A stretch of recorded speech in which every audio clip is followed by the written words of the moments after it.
Border killing হচ্ছে যদি অন্য দেশের বাহিনী কর্তৃক আমাদের সীমান্তে অথবা জিরো লাইনে এসে যদি কিলিং করে, সেটাকে আমরা বর্ডার কিলিং বলতে পারি।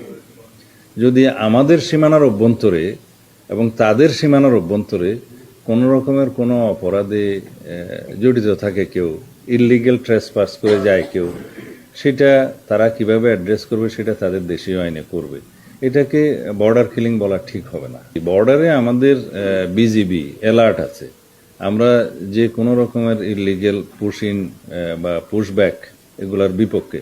কিন্তু যদি বাংলাদেশের কোনো সিটিজেন কোনো কারণেই হোক যদি সেই দেশে যে থাকে তাদের যদি ন্যাশনাল আইডেন্টিফিকেশন ভেরিফিকেশন করা হয়, আমরা এটাকে বলি যে ন্যাশনাল আইডি ভেরিফিকেশন করে যদি কেন্দ্রীয় সরকারের তরফ থেকে সেরকম কোনো তালিকা আমাদের পররাষ্ট্র মন্ত্রণালয়ে প্রেরণ করে, তারা সেটা আইনানুগভাবে রিপেট্রিয়েশন প্রসেসটা ফলো করবে।